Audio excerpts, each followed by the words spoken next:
Salut les 20 joueuses et 20 joueurs, bienvenue dans cette 20 jeux de vidéo. Et aujourd'hui nous allons déguster Préhistorie, un jeu de Zogi Attila, un jeu de 2 à 4 joueurs d'une durée de 3 heures environ si vous jouez à 4. C'est un jeu qui a été prêté par un club de jeu qui s'appelle In Ludo Veritas, un club de jeu namurois. Et je suis ici invité au sein des membres de ce club de jeu dont le but est de sélectionner les jeux qui feront partie de l'élection de Expert Game Award, un award qui existe depuis déjà 3 ans, c'est la 4e année, donc 20 jeux fera pour la première fois partie du jury, et il y a encore des places pour les membres du jury, donc si certains d'entre vous sont intéressés, n'hésitez pas, je mettrai le lien sur le site, vous verrez tout ça, mais donc ça s'appelle EGA, Expert Game Award, et donc l'idée c'est de sélectionner une vingtaine de jeux en présélection pour en sélectionner 4. Et un week-end du mois d'avril, on jouera plusieurs fois à ces 4 jeux pour élire le jeu de l'année expert. Donc un jeu de minimum 1h30. Ça, c'est les critères pour être expert. Il y en a peut-être d'autres. Vous les verrez sur le site de Expert Game Award. Donc, Préhistorie. Préhistorie, un jeu qui est sorti à Essen.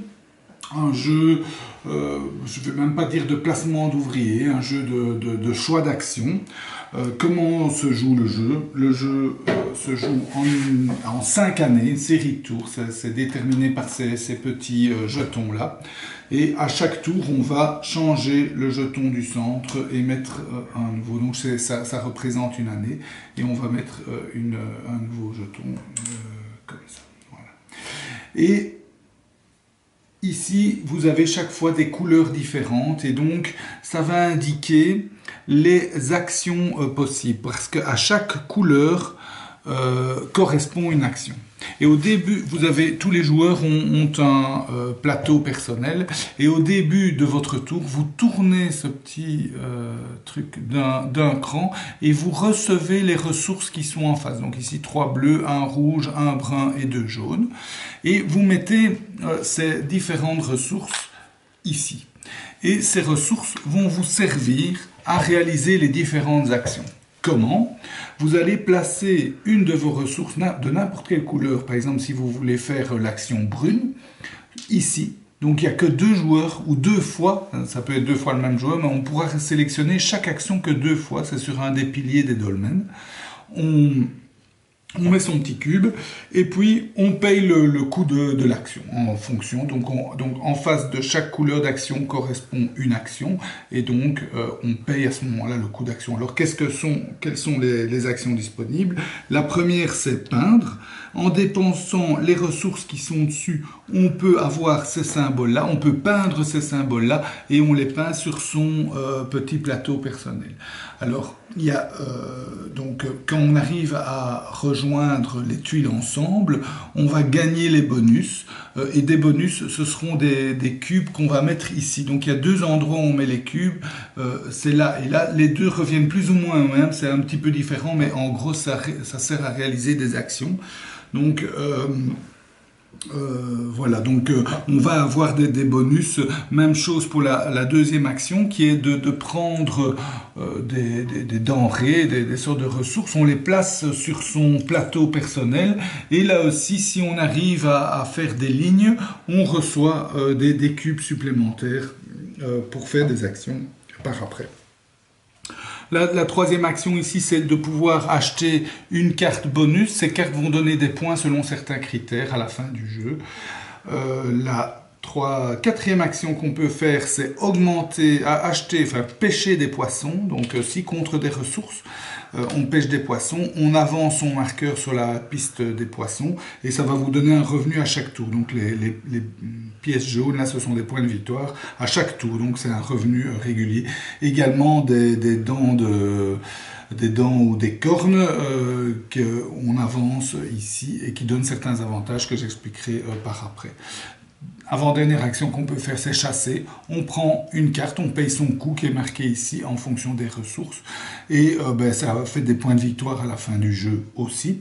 Et dernière action, c'est de pouvoir placer des ouvriers à vous ou des explorateurs sur le plateau central, mais j'y reviendrai. Je vois que la caméra, alors on peut y aller pour le plateau des préhistoriques. Hein. Donc ici, en échange de cubes, on va pouvoir, en payant des cubes, donc des cubes, on va devoir sacrifier des actions, donc pas faire des actions pour déplacer ces petits explorateurs. Et les explorateurs, en fonction de l'endroit où ils arrivent, ils vont encore gagner des choses supplémentaires qu'ils pourront mettre sur leur plateau personnel, des points de victoire, mais également ils vont pouvoir construire, donc ici par exemple, construire des camps. Et quand ils construisent des camps, donc ici c'est le joueur bleu qui a construit un camp, il devra rapatrier la majorité des fois, il devra rapatrier des ouvriers chez lui, qui devra en plus dépenser des actions pour les faire revenir, mais il peut les faire revenir sur le camp. L'avantage d'un camp, c'est que vous pouvez gagner des ouvriers supplémentaires grâce à un camp, vous gagnez des points de victoire, et en plus elle donne une influence, parce qu'à la fin du jeu, vous avez des majorités autour des dolmens. On va voir un dolmen par exemple. Il est où le dolmen il n'est pas là? Non. Ah voilà, ça c'est un dolmen, donc le joueur majoritaire autour aura 5 points de victoire, le second 2 points de victoire, et les camps valent pour 2 pour influence. Donc ici vous voyez dans la configuration ici, vert a 3 d'influence sur le dolmen, il gagne donc les 5 points, tandis que orange n'a que 2. S'il y avait eu bleu, bleu n'avait rien, puisque orange, le camp orange a 2, donc ça c'est les avantages. Donc c'est pas mal de points de victoire qui sont ici, encore de différentes façons. Il y a aussi des explorateurs adjacents à certaines cases ou pas, et oui, donc par exemple ces cases-ci, chaque explorateur adjacent à cette case-là vaut 1 point de victoire, plus ceci. Donc ici c'est 3 points de victoire pour le vert. Si le bleu était là, c'était 2 points de victoire pour le bleu aussi. Donc vous avez une série de points de victoire à la fin qui sont scorés par ça. Je reviens quand même sur le plateau principal des actions pour vous dire qu'il y a 2 rounds. C'est assez intéressant. Il y a un premier round où j'expliquais comme ça, vous mettez un petit cube et puis vous faites l'action en dépensant. Mais vous allez, et ça c'est vraiment un aspect intéressant du jeu, vous allez donc sur votre plateau personnel gagner des cubes soit là, ça c'est pour la première phase d'action, et pour la deuxième phase d'action, à l'issue de la première phase d'action, on va remonter tous les cubes au-dessus des dolmens, et puis ça c'est l'ordre du tour, dans l'ordre inverse, donc du dernier au premier, chacun à son tour va prendre des cubes d'une des cases, et va les placer ici. Et ces cubes-là vont resservir à faire ces 5 actions, mais les couleurs vont un peu différer. Donc, c'est plus les couleurs qui sont ici, mais ce sont les couleurs qui sont sur le plateau. Donc, pour prendre une tuile, il faudra 2 rouges. Pour faire cette action-ci, c'est l'action jaune, etc. Il faudra dépenser un cube jaune. Donc, les cubes sont un peu différents, mais donc on recommence à faire les mêmes actions. Il y a une gestion entre les 2 endroits de cubes qui est intéressante. Voilà, on fait ça 5 fois. Et puis on compte les points de victoire. On a des points de victoire pour une série de choses. J'ai oublié de mentionner que les dents ici permettent d'avoir certains bonus, de gagner des cubes, de déplacer des personnages principalement, de tourner aussi des roues pour pouvoir changer l'exigence en ressources. Donc ça a des petits bonus supplémentaires sympathiques.